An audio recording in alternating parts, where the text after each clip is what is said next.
right, we made it. We freaking made it. Now, my assumption or my gut feeling, it paid off.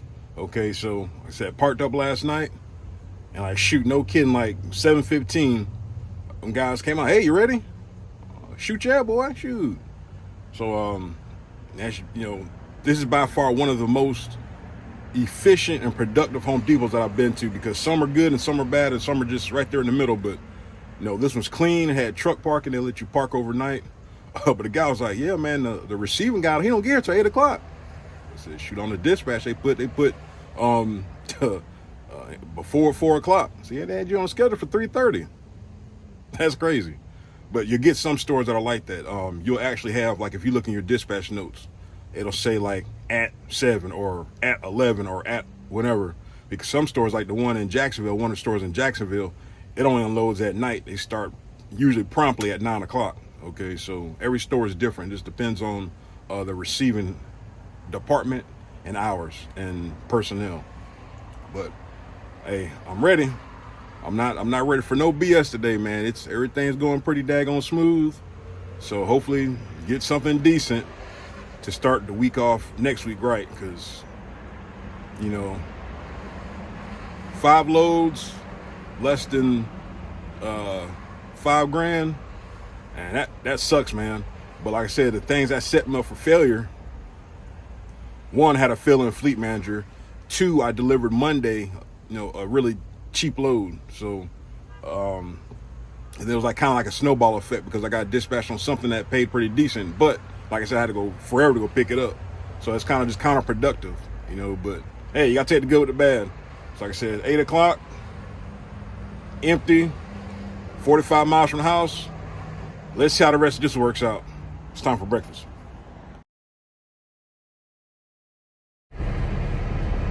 All right, so this is some BS from a driver's standpoint, but I understand what the company's trying to do. So, of course, I wasn't for the shits this morning, but, of course, I get dispatched back to Palatka to deliver in Jacksonville, all right? 35-mile bounce, 50-mile delivery, all right? So about 100 miles for X amount of dollars, okay? Now, I'm talking to the fill-in, I'm like, okay, why not just to get something? Well, he says, got this load for you, delivering in Jacksonville.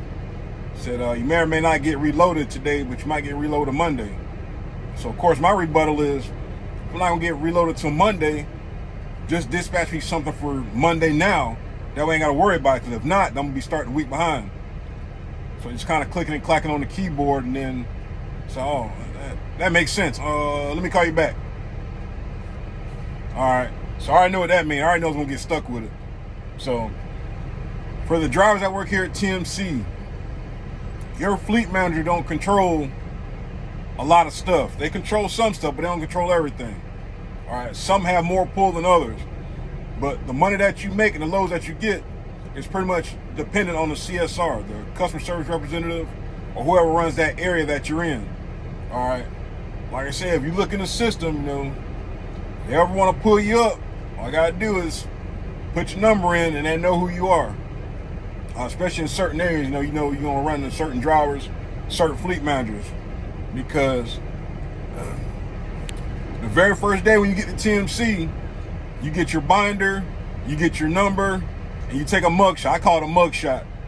I don't think I can find mine, but you have your binder with your name, and you stand in front of in front of the binder, and that picture that you take, that's forever in their system. So if anybody want to know who you are, what you look like, that's all they got to do. Click on it, and your mugshot comes up. But anyway, so, of course, I get dispatched on the load and say, oh, yeah, well, once you deliver, you'll get redispatched out of Jacksonville. Well, no kidding, but the chance of any good loads being available for Monday are going to be slim to none, because by the time I deliver, it's going to be afternoon. All the good loads are gone usually first thing in the morning, all right? But what can you do? You ready to be done with this week? Whatever's going to happen is going to happen. All right, so I'm ready for my fleet manager to get back. I'm going to tell him, like, hey, don't do that again, man. You're going to leave me with somebody that's competent, I said, nothing against that guy, but total S show, man. So now I got to wait, get loaded, go deliver, and then go pick up again. So we'll see how this goes. But hey, at least I got a load. At least I got something to deliver. I mean, there's some drivers don't have nothing, so I guess I gotta take it when I can get it. See you on the next one.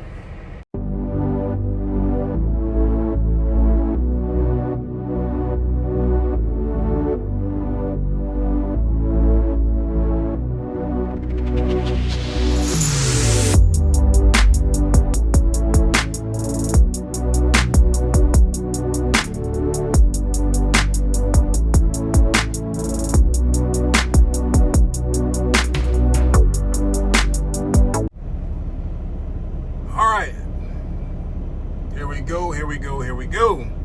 So got the wallboard delivered in a timely manner. So I got there, got unloaded eventually because the place says no parking or whatnot, but it's a little smaller place, a little smaller wallboard place, but got that situated, got unloaded fairly quickly. Fill in, fleet manager calls me, say, hey, so I got 2 load options.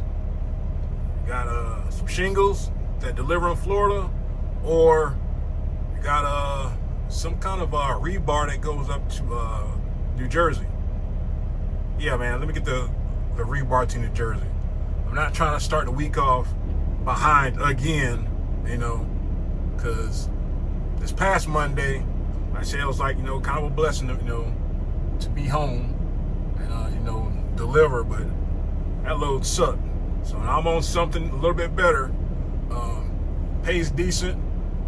They got it for Tuesday delivery, but guess what? Guess what I'm gonna do? Probably gonna try to deliver Monday night. It's got some weird hours. Gotta do some more research on it and see when they actually receive, and if it's 24 hours or if it's in the middle of the damn day or middle of the night. I've hauled these before. They're like those, but they're neater and they're standing up. You put your dunnage out, and they put them on your trailer. You center them on your trailer, and then you strap them down. You alternate your straps. You put your forward securement and your rear securement. You go on about your business. Like I said, it's not that hard. It's very simple.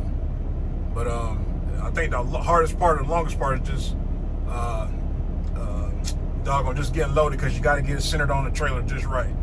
So we'll do that, get loaded, and get the weekend started eventually. Like I said, I thought I would have been home by now, but it could always be worse. Like I said, we're going to start next week off a whole lot better than this week. So we'll see you on the next one. All right, there we go. I ain't had these in a while, but I'm going to try this horseshoe instead. Last time I did an extract with 2 inches, but I can't remember how I did it, so I just put that on there. Trailer's missing a winch. I was able to put 3 on the front. I need to put 3 on the back, but I ran out of winches. It's like 8 on one side and 7 on the other. Just freaking ridiculous. But whatever. But that's what that looks like. Alternate your straps.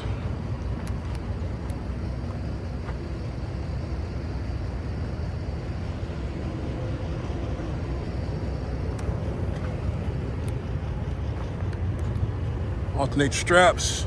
Got the horseshoe on the back. Keep an eye on that.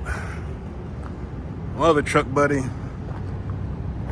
he didn't put no rear securement or forward securement, but hey, you rig it, you ride it. I ain't nobody's boss.